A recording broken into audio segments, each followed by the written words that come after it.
Hello everyone, the students of class 10th. Today it is our 35th lecture,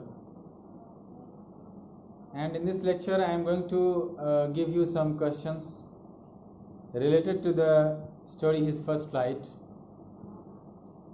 So I tell you that please write it down in your notebook, and then in the next lecture I will give you the answers and you will match those answers with my answers. So let us explain. Let me tell the questions.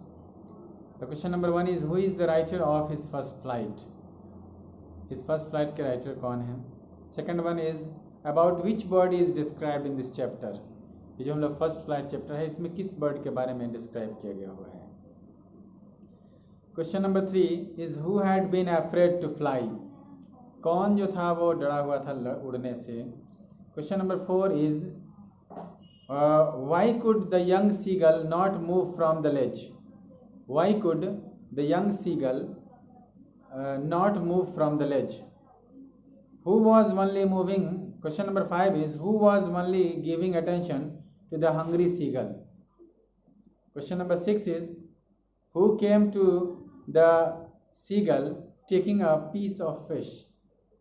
Question number 7 is, did the mother seagull give the piece of fish to young seagull? And question number 8 is,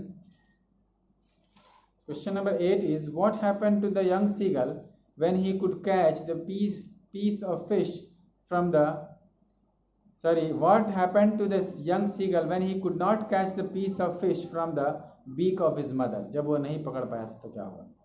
Question number 9 is, did the young seagull fall into the sea? Question number 10 is, what was the young seagull being afraid of? What was the young seagull being offered by his family members after making his first flight? अपने family members के द्वारा पहला flight जब वो complete किया तो क्या उसको ऑफर किया जा रहा था? It was a very short story, so only 10 question is extracted from here, and now I am going to explain the next chapter, the black aeroplane. Black aeroplane उसी टू स्टोरीज ऑफ फ्लाइंग में से ही एक और कहानी जो है वो ये भी एक उड़ान से ही रिलेटेड है, तो इसको हम लोग पढ़ेंगे, द ब्लैक एरोप्लेन को। द ब्लैक एरोप्लेन में जो इसके नैरेटर हैं, इस स्टोरी के जो नैरेटर हैं, वो नैरेटर एक दिन फ्रांस से छुट्टी जब उसकी होती है, हॉलीडे होता है, तो फ्रांस से वो निकलता है अपने शहर इंग्लैंड जाने के लिए, और रास्ते में वो खुद अपना एरोप्लेन चला रहा है, ओल्ड डिकोटा 088 है करके, DS 088 ओल्ड डिकोटा वो है, वो जो है वो चला रहा है। और रास्ते में जब वो जाता है तो उसको कुछ परेशानी आने लगती है, उसका फ्यूल ख़त्म होने लगता है, सामने तूफ़ान आ जाता है, अंधेरा छा जाता है। अब उसको एक ऑप्शन तो ये है कि या तो डायरेक्ट सीधे, चूँकि उसके पास फ्यूल कम है, तो डायरेक्ट उसी अंधेरे से वो आगे निकाले अपने आप को, या नहीं तो फिर वो अंधेरा से अगर बचना है, उस तूफान से बचना है, तो उसके लेफ़्ट से होकर के या राइट से होकर के उस एरोप्लेन को निकाले और फिर पेरिस जाए, लंदन जाए, या नहीं तो फिर वापस वो फ्रांस चला जाए। ये सारे ऑप्शंस हैं, लेकिन उसको एक चीज़ अंदर है, उसके मन में बहुत बहुत ज़्यादा जो है उसको मन में लालसा है, चूँकि वो रात को 1:30 बजे के करीब वो प्लेन चलाते हुए चला जा रहा है, तो उसको एक लालसा है कि मैं अपने परिवार के साथ सुबह का नाश्ता करूं। और इस लालच में, इस मोहब्बत की लालच में वो जो है उसी तूफ़ानी एयर है, तूफ़ानी आसमान है, तूफ़ानी जो बादल है, उसी से होते हुए वो एरोप्लेन को निकालता है। उसके सारे फील्ड्स भी जवाब दे रहे हैं, उसका सारा का सारा रेडियो जो स्टेशन है वो भी टूट चुका है, सारा का सारा लिंक टूट चुका है उसका, जो भी एरोप्लेन का जो एयरपोर्ट का है वहाँ से उसको कोई डायरेक्शन समझ में नहीं आ रहा है। फिर क्या होता है, this is the climax of the story. क्या उसमें कैसे कौन इसकी मदद करता है, कहाँ से वो कैसे पार करता है, ये हम लोग देखेंगे स्टोरी में। चलिए पढ़ते हैं। The moon was coming up in the east. East मतलब होता है पूरब, तो पूरब से चांद आ रहा था बिहाइंड मी, मेरे पीछे। अगर पूरब से चांद आ रहा था मेरे पीछे तो वो जा कहाँ रहा था, इसका मतलब वो पश्चिम की तरफ जा रहा था।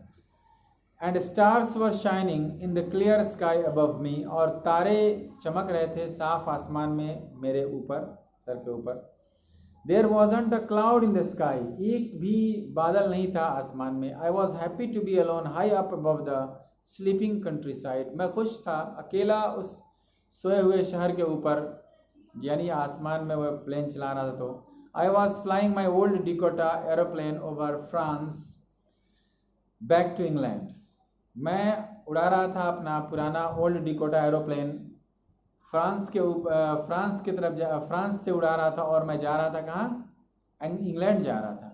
I was dreaming of my holiday, और मैं स्वप्न देख रहा था अपने हॉलीडे का।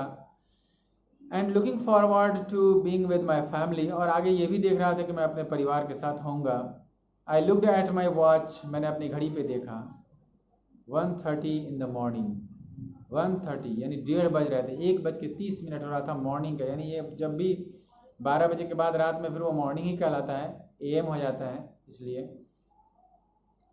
आई should call Paris control soon, मुझे जल्दी ही कॉल करना चाहिए पेरिस कंट्रोल में। आई थॉट, मैंने सोचा। As I looked down past the nose of the aeroplane, जैसे ही मैंने देखा आगे जो एरोप्लेन का जो मुंह था, नोज था। I saw the lights of a big city in front of me, मैंने देखा वो जो रोशनी का एक बड़ा शहर मेरे सामने जो दिखाई दे रहा था कि मैं वहाँ पहुँचने वाला हूँ। I switched on the radio and said Paris control Dakota DS-088 here, मैंने स्विच ऑन किया रेडियो को और मैंने कहा, क्योंकि एरोप्लेन जो है वो चलता है तो उसको सिर्फ आसमान दिखता है, उसको रास्ते तो दिखते नहीं हैं। वो पेरिस कंट्रोल या जो भी हो उसका एरोप्लेन का जो एयरपोर्ट होता है वहाँ से कंट्रोल होता है वो, और वहीं से वो डायरेक्शन देता है, दिशाएं देता है कि कितना एंगल पे घूमना है, कितना डायरेक्शन में जाना है, कितना स्पीड से चलना है, कितनी दूरी जाना है, और उसको वो जो पायलट होता है उसको एडजस्ट करता है। तो यहाँ पे भी पेरिस कंट्रोल को जब फ़ोन करता है कि मैं DS-088 डिकोटा जो हूँ, मैं ओल्ड डिकोटा, मैं यहाँ हूँ, कैन यू हियर मी, क्या आप मेरी बात सुन सकते हैं। I am on my way to England over, मैं इंग्लैंड जाने के रास्ते में हूँ, ओवर। जब ये कहता है तो उधर से the voice from the radio answered me immediately, फ़ौरन उधर से जो रेडियो पे आवाज़ जवाब आता है, DS-088 I can hear you, मैं सुन सकता हूँ आपको 088 DS। You ought to turn 12 degree west now, आपको घूमना चाहिए 12 डिग्री पश्चिम अब। DS-088 ओवर, 0DS ओवर, मतलब जब वो इस तरह के रेडियो पे बात जब होती है तो ओवर जब कहते हैं दूसरे को फिर वो ट्रांसफ़र करता है कॉल, तो इस तरह से कहता है। तो इस तरह से हम लोग यहाँ देख रहे हैं कि वो रेडियो से बातें कर रहा है, फिर वो आगे बढ़ेगा। हम लोग नेक्स्ट क्लास में अब इसको देखेंगे कि वो आगे बढ़ता है तो क्या क्या घटनाएं उसके साथ होता है। So that's all for today, have a nice day.